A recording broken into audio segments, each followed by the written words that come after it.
Story time oyo laptop boss in Iraq. Kindeseze ekifaananyi kino njagala mumanye nti eno story gye mbanyumiza si wakayimana wangu nti akasina kalimu n'ekirala saa mumanyiire mbu laptop ng'oyiribye n'ensi eno ngiribye n'ensi eno gwe toyiribye nayo toli Saudi toli UAE.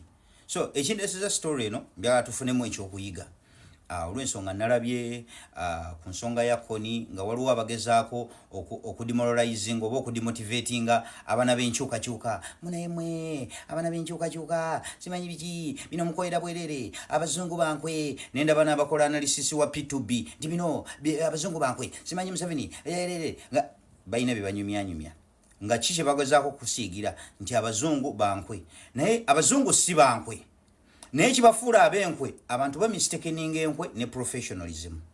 Kati kankusimbira story Iraq then tulirating ene kweyo situation munange wuyo nga ndi Iraq okubeera Iraq twalina amateeka agatutwala mu mateeka agatutwala mugamu kugo twalina etteeka lya sexual harassment ng'omukazi tetukkiriza kukola bintu bya something fungula kati oba tokkirizibwa bikola kitegeeza abakazi olina obbeesamba. So there was this young man ng'agenda abeera ne mukwano gw'Omumerika nga babeera close.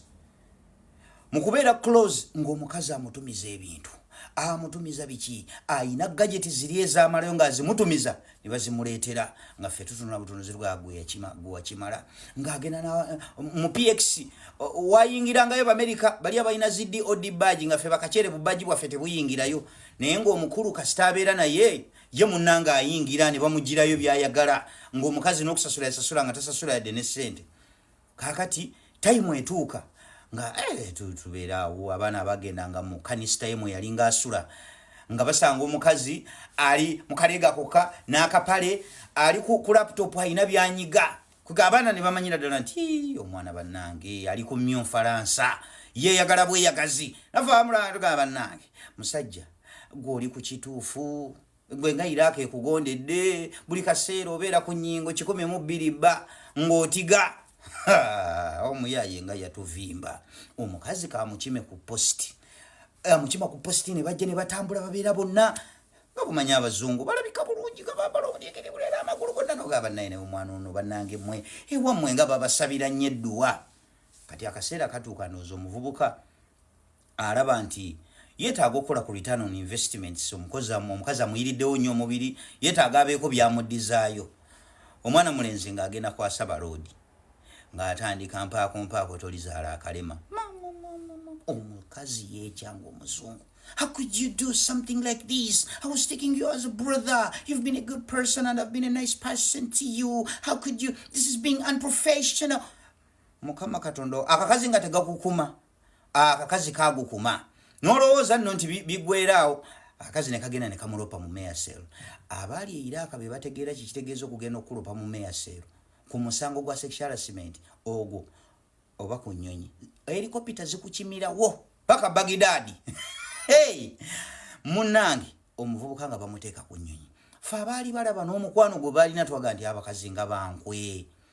At least omuvubuka yandibadde amukola ki amwekyangirako bwekyangizi ne bataddamu kulagana naye n'amuleka n'asigaza omulimu ngezaako kulaga ki.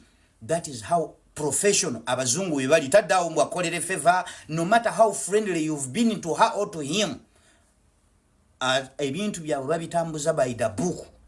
Omwana ng'afiirwa mu mukwano gw'ekitalo gwe baalina gw'oyinza okugamba nti yamulyamu olukwe, but that is being professional. Yabeera nice gyali omuvubuka n'atuuka n'agetinga tu comfortable n'agenda kwasaba road ng'ayagala kukwata ku nnyingo 102 k'omuzungu tondabanga.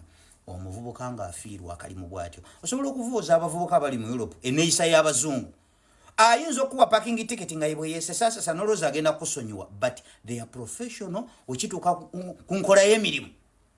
Kati nkikuleetera kikusiigira okulaga nti ababadde babavuvuba ababalaga nti byemukola bimumenyekera bwerere bino ebyokugenda ne mu storminga page ya ICC ya Twitter bumukoera bwerere Museveni biki simanyi abazungu bo bankwe tebalina kye bagenda kukola.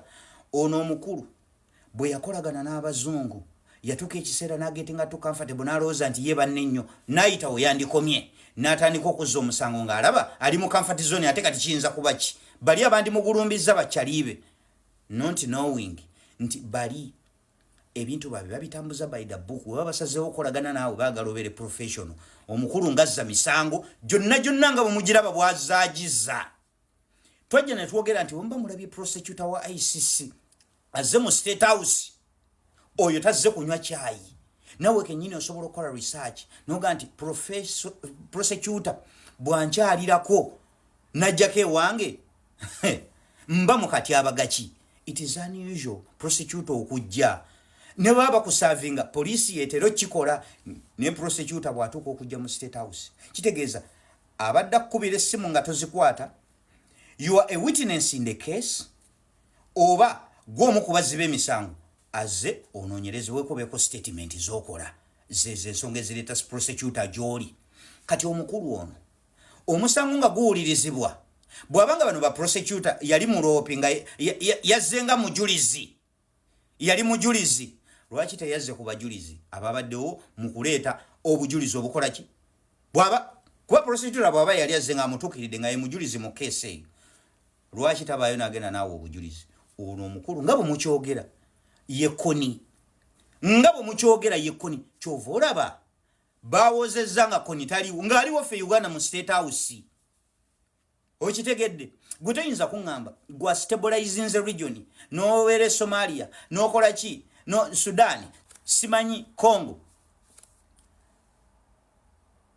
koni n'akubula n'omulopa eri abazungu abanonya Saddam Hussein abanonya Bin Laden nabo ne bamubulwa bamumanyi bana ono yali azze kumusavinga chovola bakasajja kano kali bita nnyo ku bazungu kabogerera ebijijini kekiti kiki muri kakiwuliranga abakalyamu olukwe katuke ekisera ne kakutandika okukola ebyekisiru nga kalowooza bano banne waako nnyo not knowing nti bano ebintu babikola by the book chovola bakati we yamanya nti eyo giwunye baagala muvuba yatandika okwagala okuddukira atandika okukola abanywanyo abapya abachina abalasha gyayagala okudda abo odire British colony ogitwale mbw ate kati yagala giza mu balasha yagala giza mu bachina mama osaaga so ekyo kyemuliko nalabye abakola simanya analysis zo mu byogobe mbw abazungu bano nga baba disinga gubagezaako okulaga nti omwana w'enkyukakyuka kyokola okugezaako okulabisa mu 7 eri abazungu nti ekyo kifu tolina kyogenda kifunamu biki ebyo byakisibu akola ekyo akikola mu bubuyabuya nga kimbuyege tamanyi kyakola oba akikola in the interest of Museveni. So content bwabanga akususseeko ba commenting ekuzitoyeko toji commenting nga byotategera twist tobi commenting ngako goweryanga bweri kawani wamanze nkubulidde ono prosecutor nawe geno nonyereze prosecutor bwajja nakukyalirako kati abagachi ko boyolekedde lwaki abazzewo ebi bibatabalaga byo mutamanyi gwedawo webuze lwaki akasajja kali bita ku bazungu lwaki kapala kazungira mu bawala bwe naku zino mu barasha kali mu bachina chichi eri jawunya kamanyi miwunyo sawa yona vu bakavuba ne bagenda kavuba nga naffe nyini twerwanyeko tewali mulala agenda kutulwanako kano nakugambye ngenda buku wa mu butundu paka lwona abitegeera obitegedde wo otategedde nkuddiremu tusisinkane mu katundu akaddako gwenywerera bunywerezi kakutu tova kakutu yes I'm out.